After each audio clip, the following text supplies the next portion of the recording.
In the Old Testament, there was a time when the Hebrews were slaves to the Egyptians.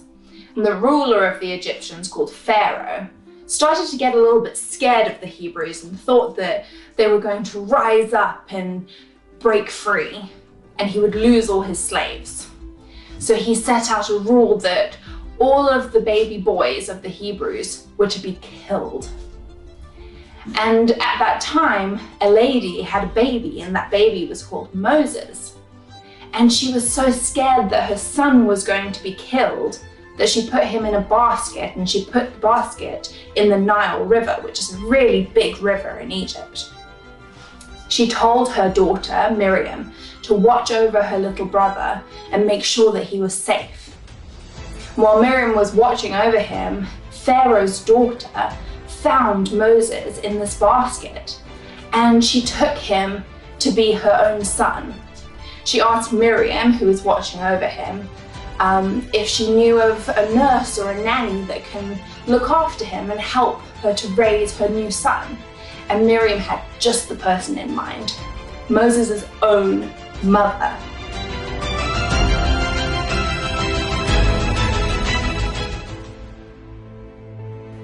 So Moses grew up as an Egyptian prince with Pharaoh's daughter as his mother.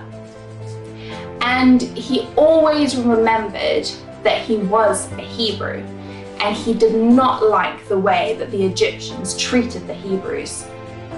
He even got really angry one day when an Egyptian beat up a Hebrew slave, and he killed him. He was sent away, and he went and lived in a different land. But God came to Moses. He came to him in a bush, a burning bush, and he spoke to him. God told Moses that he needs to go back to Egypt and he needs to set the Hebrews free. So Moses did exactly as God told him to do. He went back to Egypt. He asked Pharaoh, please, can he set the Hebrews free? And guess what Pharaoh said? He said no. So Moses prayed to God and he asked him what to do. And God said that he was going to send plagues over Egypt. Some bad things were going to happen to Egypt if the Hebrews didn't get set free. So Moses told Pharaoh what was going to happen before each plague. And he told him that he needed to set the Hebrews free, otherwise each plague was going to happen. Something bad was going to happen. But Pharaoh still said no. He said no for 10 plagues. And at the 10th plague, something bad really happened, and Pharaoh's own son was killed. So Pharaoh said, yes, the Hebrews can be free, they can go. So Moses went and he got all the Hebrews together and they fled. But Pharaoh changed his mind. He wanted them back. He was scared that his big buildings and all his grand ideas wouldn't happen because he didn't have any slaves. So he sent his armies to chase after the Hebrews. And the Hebrews were running. And they came to this big sea, the Red Sea. And on one side, they had the Red Sea.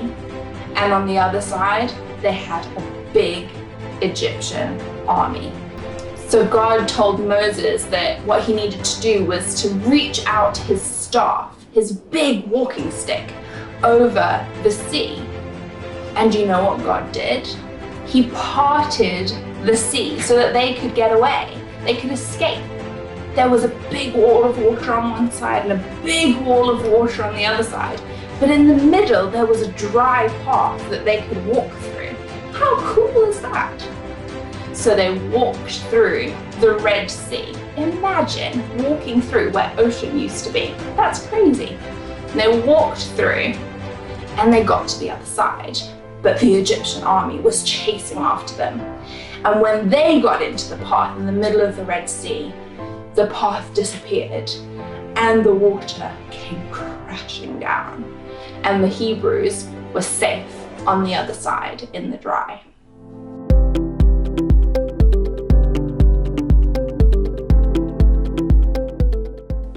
Now, That's a really good lesson for us to know that God can fight our battles for us.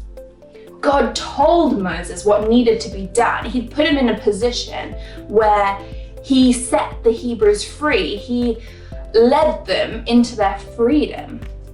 But Moses didn't actually fight the battles. Moses did exactly as God wanted him to do. He went and he asked Pharaoh and he warned Pharaoh exactly as God had told him.